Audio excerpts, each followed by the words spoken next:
how's your day going? I'm Linda, and this is Dudley, and we're going to do a Tag Tuesday.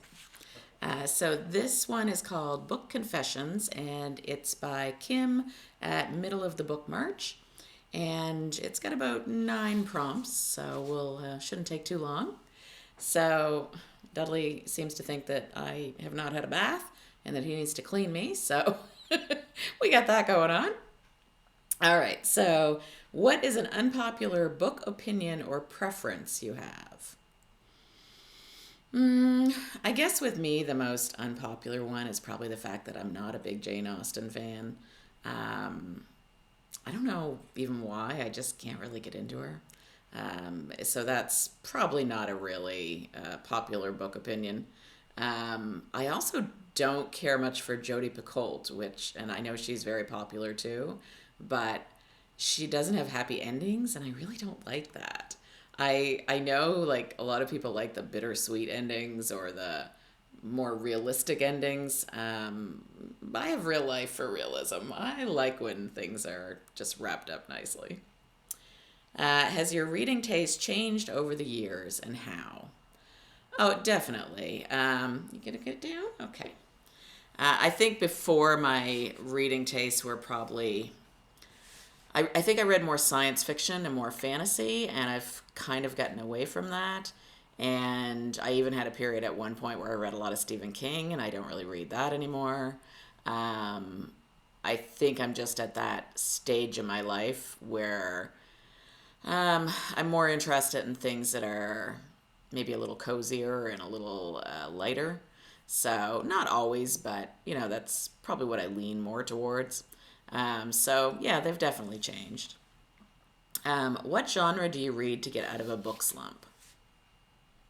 I'll be honest, I don't think I've ever had a book slump. Um, no, I really don't. I mean, there's maybe times I don't read quite as much as other times if I'm really busy with something, or I suppose if there was like a really, big tragic event, like someone passed away or something. I mean, yeah, I probably wouldn't read, but in general, yeah, I don't really have book slumps.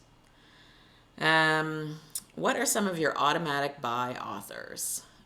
So, Kate Quinn, um, uh, Jennifer Hawkins. I think she's the one that does the Chatty Corgi. I would definitely buy any of hers. Um, and there's a lot that would, if I had all kinds of money, would probably be an automatic buy. If I don't, it's not because I don't like their books. It's just because, they put out, 10 books a month and I can't afford to buy them all. Like Tanya Kappas and, there's just so many. I can't even think. Kristen Hanna. Ellen Byron. She does the Bought the Farm series. I always get it wrong whether it's Sophia. I think it's Sophia Kelly. I was going to turn a look, but I think it's Sophia Kelly. So yeah, there's lots of authors that I really like and would probably consider automatic buy authors. How many chances do you give an author before you won't try them again? Not very many. Maybe 2. A lot of times if I pick up a book and I don't like it, and I DNF it, then I'll probably give it one more try. If I continue to hear a lot of good things about the author, then maybe I'll think, oh, it was that particular book, so I might try again. But sometimes I don't even do that. Sometimes one book and that's it. I just know that it's maybe their writing style I don't care for. Maybe it's the language I don't care for. But there's things in it that I'm not crazy about. Do you have anything you like to listen to while you read? Well, I guess if I'm actually reading the book, I usually like to have a cup of coffee. But you could say that about pretty much anything I do in my day. I just like coffee. Anything else I like to do while I read?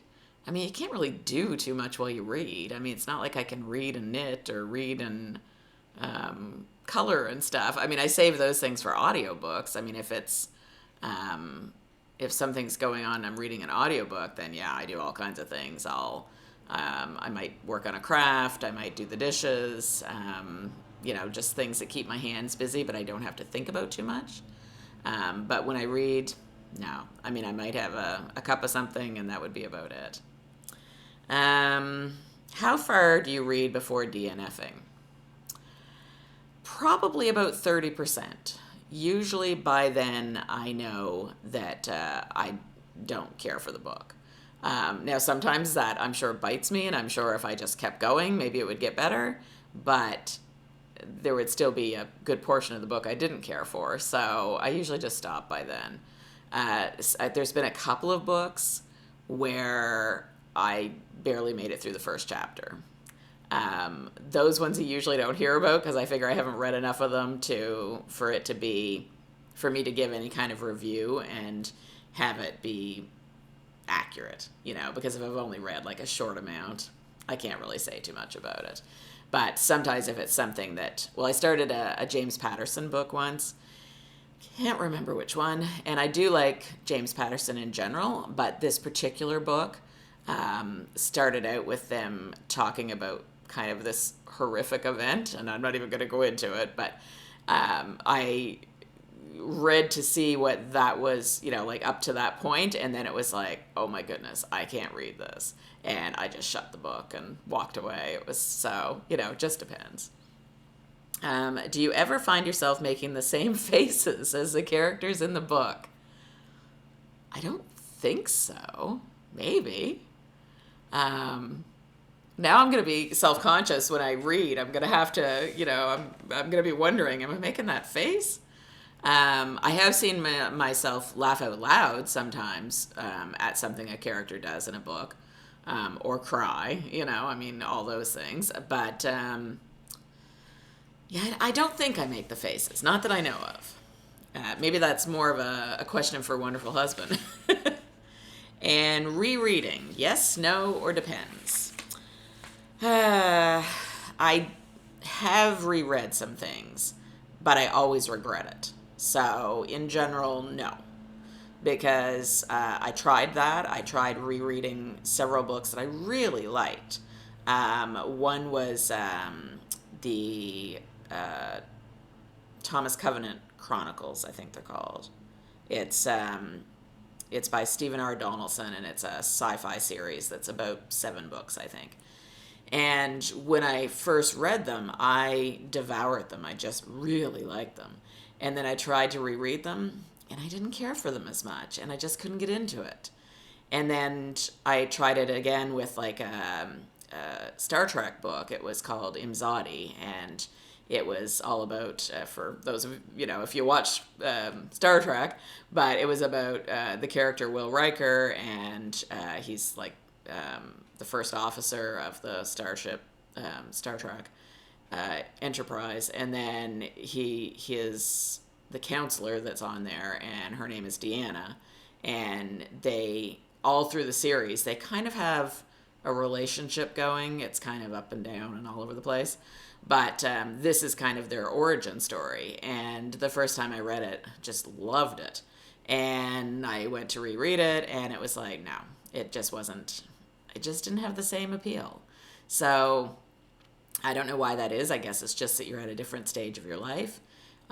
Coincidentally, both of those were sci-fi. So I don't know whether that says anything, but yeah, I'm not much of a rereader since then. It's like, okay, we'll just read it the once, enjoy it, and move on.